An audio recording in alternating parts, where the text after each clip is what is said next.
We got Matthew from Texas. Last call of the night. What up there, Matthew? How you doing? How's it going? It's just really raining up here in Dallas, so it's good to talk to you guys. Cool. Anyway, I was wondering, I was watching a debate from 2 years ago between Bart Ehrman and Jimmy Akin, who was an apologist. Hmm. And during the debate, Jimmy Akin was like, during his PowerPoint presentation, he was like, well, here's a lot of facts that Bart agrees with in the Gospels. And he listed like 100 facts, things in the Gospels that Bart Ehrman agrees with. And at the end, Bart was like, "Yep, I agree with all that stuff." Now, of course, Jimmy was like trying to trap him, but I was wondering why, at the end of the day, why does Bart Ehrman concede so much of the Gospel?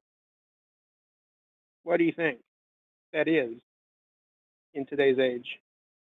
Well, I mean, I know Bart a little bit. I, I won't, I will not pretend to speak for him, but I mean, Bart accepts that many things because that's his position. He's sufficiently convinced in his mind that those things are agreeable. So I'm not sure what kind of answer you're looking for. Are you looking for some kind of psychoanalyst? Like No, he, just basically like how could like scholars like him believe all this stuff about believe all these things in the what's Bible one of in the Gospel? what's one thing that Bart conceded that you'd think he shouldn't have? Oh, that he has a Jesus had a mother named Mary, that he had a father Okay. named Joseph, So stuff like that. so why? Okay, great examples. Why do you think he should reject those things? I don't think there's extra biblical evidence that he had a mother named Mary. I don't think we could ever know that. And I think So why do you think that something as mundane as your mom's name needs more attestation than what we have? I don't know. I guess.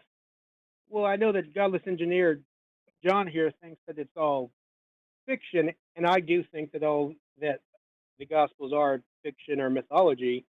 So it's like kind of Okay, but wondering. you understand that Bart has come to a whole different conclusion, that the gospels contain, Yeah. at least potentially, some historical kernels, right? Yes.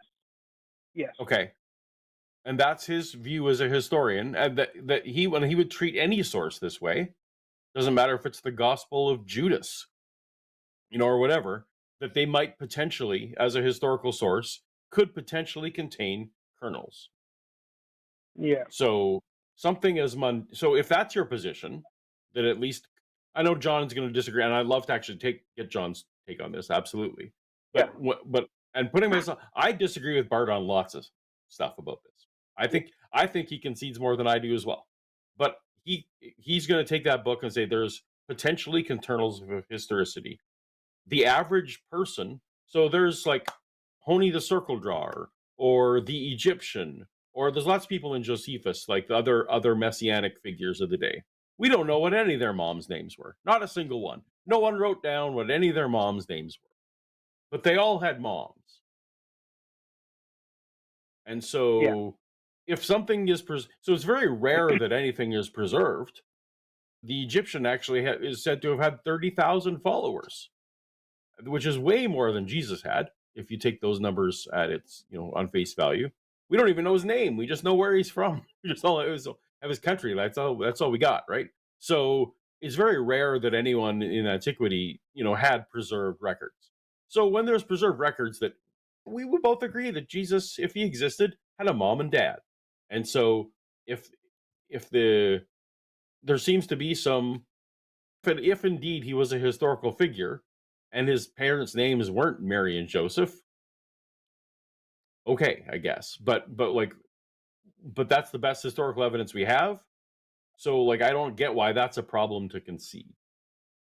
I guess what would be the difference in methodology that he came to the conclusion like he accepts Jesus predicted the destruction of the temple. It's like I don't think we could ever know that historically. So like what's the difference between like how You would So say, I don't think no, we can know that. Bart. And What? Tell me what you think Bart conceded about predicting the destruction of the temple, because and that's actually from one of his books. I screenshotted the PowerPoint of the from the debate that I just did, and Bart okay, said, "Yep, I agree with all those." read the phrase of what he conceded. Jesus predicted the destruction of the temple. Okay, I well, mean, I I would feel just like that's just a statement of what's in the Gospels. I guess I don't see that as being like him admitting He that says, Jesus yeah, did prophesy it. yeah, he's just saying that he agrees that all these things on this list happened historically, that they happened. So I was just wondering, how can he, as a scholar, be wrong? well, I mean, I'm just think that I'm this just is telling right, you. but like, So you think you don't want to treat the Gospels as if they have any historical kernel whatsoever. And what Bart is oh, doing is saying, well, okay, so a lot less than Bart, at least. If what Bart is doing is saying, if there is historical kernels in here, when we look at non-supernatural things, if it was some other source, he would absolutely accept them. If it's in Josephus, Josephus mentions a lot of stuff just one time in one place that people largely accept because it's not supernatural. It's like, oh, this guy was the centurion on duty when this happened. Okay, we just kind of accept that because we know the centurions are on duty and they often have names, right? So when it comes to the Gospels as a historical source, conceding non-supernatural things might be fine. Seems on board for Bart, and you may not agree with that he should, but that's why. it seems like he concedes way too much than he should. I'm just going to say it, probably because he grew up in a time where scholars just naturally accepted what was written on the page. But today, in 2024, we realize it's actually mythology and fiction. So it seems like Ehrman is stuck in the past, Well, and therefore, So so you think you're a better you think you're a better historian than Bart? no, no, absolutely not. I'm saying that it seems like he's kind of stuck in the past, and therefore, when he debates, he Or says, "Yep, I agree." or I Matthew, is it also possible you are too incredulous? Mm, I think each issue is independent, depending on what's true and what's not. So I Okay. mean, But so Bart well, concedes some things that I don't at all. But I don't yeah, label him.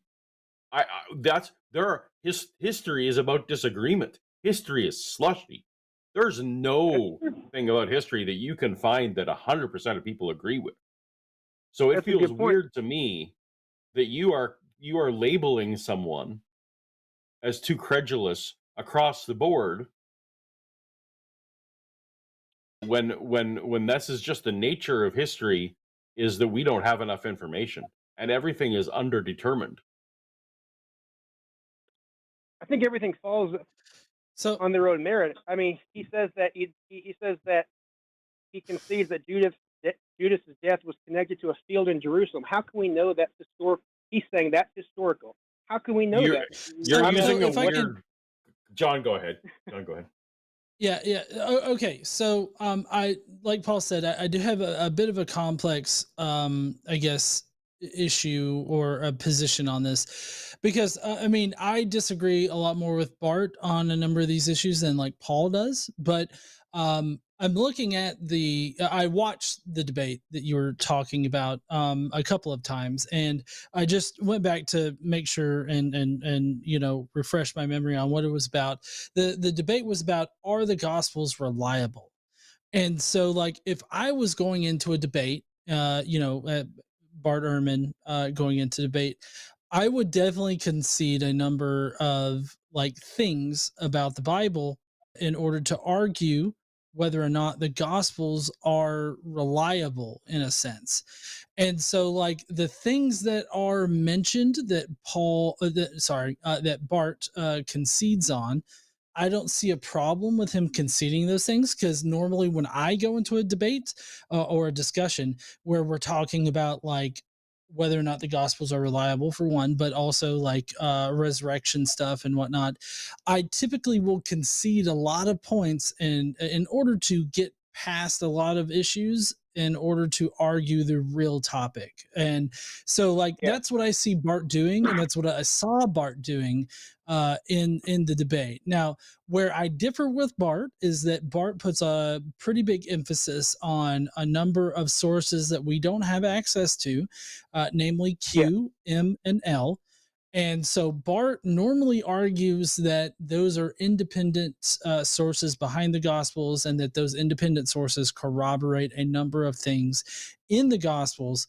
And so, because there's multiple attestation of these things, that's why he adheres to certain things in the Gospels as being fact, not because the Gospels say it, but because the reconstructions of the sources behind the Gospels independently corroborate those things. Now, obviously, I disagree with Bart about this because I don't think that we can know what's in these sources that are behind the Gospels. Like I don't know, I don't think that we can know what's in Q, M, or L, and all this other stuff. So that's where I disagree with Bart. But for the purposes of the debate that we're talking about here, I would probably concede the exact same things that Bart does. So, like for instance, he thinks that Mary Magdalene thought she saw Jesus. Do you, John, think that Mary Magdalene existed or no? Just real quickly. Well, I mean, again, if we're talking about the debate about whether or not the Gospels are reliable, I would probably be fine conceding this idea that a prostitute named Mary from Magdalene, existed. Like, I don't see how that proves that the Gospels are reliable. This gets to like a composition fallacy, is basically I just what mean in your Jimmy heart. Aiken. In your I, heart? In your in my heart? heart. In your heart, do you think that Mary Magdalene Matthew, existed? Well, so you're not attempting to do history, my friend. okay. And that's fine. You're not obligated to attempt to do history. I'm just trying to see where you guys draw the line. If well, so where I draw the line is the context of the debate that's being had. If we wanted to have a discussion like atheist to atheist about what is literally true about the story of Jesus, then I would probably say that I don't think that Mary Magdalene was a real person. I think that's a fabricated person in the Yeah, yeah. Gospels. But for the purposes of arguing against a hardcore cowboy Catholic, I don't see that as really affecting whether or not the magical shit in the Gospels are historically reliable, which is the main point of the debate. So, like, I feel like you need to take into consideration what the debate is about, who the debate opponent is, because there've been plenty of times where I've been in a debate, like even a formal debate, where I've had to concede a lot of things that I don't think are literally true, but for the purposes of the debate, and in order for me to refute that person's positive position that they're positing, I don't need to strictly adhere to what I believe to be literally true. I just have to make a coherent argument to disprove them in their argument. So do you see where I'm coming from on this? I do. I do. So do. I mean, all of this to say that I don't think that you should be hard on Bart, which, I mean, coming from me, Bart doesn't necessarily like me. I mean, I've had one like face-to-face conversation with him, and it didn't turn out well, I guess, for either of us or one of us. But I have not been on the updates about his new seminar. So I'm not in the know for Bart anymore. But at the same time, I do respect him as both a historian and a textual critic. And so I think that he makes a lot of great points, and that he definitely represents the most defensible secular position about the Gospels not being reliable and all these other things. I would definitely recommend a number of his books, with the exception of one book. Everybody probably knows which one I probably don't recommend. Yeah. All of the other books that he has written, though, are pretty solid and are very informational, and I would definitely suggest reading them if you can, or if you have that kind of interest. But I feel like the context is the key here. What context is he arguing? What context is he having this debate? And I think that as soon as you realize what context he's in, then you can realize why he would concede so many things. Gotcha. Yeah, I was just asked. Yeah, I'm not hating on Bart. I'm just trying to see where you two draw the line. But it's like, oh, these scholars, like this scholar will concede this, but us YouTubers and people online, oh, we just think it's all fiction, or a lot of us do. So I'm just trying to see where that line is. So I'll keep So, looking, I guess. Matthew, for example, I'm working on a book now, and one of my chapters in my book is literally on me disagreeing on Mary of Magdalene. Bart and I Oh, disagree 100% on Mary Magdalene. So it's interesting that you yeah. brought that up. But my arguments will be historical, and his arguments for it are historical, not just in my heart, I don't think that's true. Mm, exactly. Yeah. So that's not going to fly. And your heart, and again, you're not going to convince anyone. And maybe that's not your goal. You don't have to try and convince people. But if you are pedal to the metal, like I don't, I'm going to insist that every character in here was fictional. Cool. But you're not going to have a productive conversation with a Christian about why the supernatural stuff didn't happen, which is what John said, and said so eloquently. So All right. Mm, yeah, sometimes well, we thank you very much. concede things just for the sake. Yeah, cool. Yeah, and Thank you. I would just highly yeah, and I would just highly suggest just keeping context in mind because that's kind of like where we're drawing the line is like what context are we having the conversation. So if you are looking for like a hard like line as far as like where we're drawing things, I feel like the context of the conversation is where you're going to want to look. Out of sheer curiosity, are there any characters that you think did exist historically, John? Oh This is for yeah, I John. mean like well, so I typically adhere to like whatever we can know from Paul. Paul definitely says that. Well, I mean, he identifies himself Paul, so Paul probably existed. There's Cephas or Peter, who Paul records as existing. James, John, and any number of Christians that did exist. So I mean, I think that those people existed. Now, whether or not there were martyrs or anything like that, I don't think that we can know that. And then Paul's got a lot of great. This Paul, or here on script, Paulogia, has a lot of great content on like martyrs and like who we can know was martyred, or what evidence we have. Like he's got a lot of great content that answers those kinds of questions. And I suggest watching those. I've watched all of them.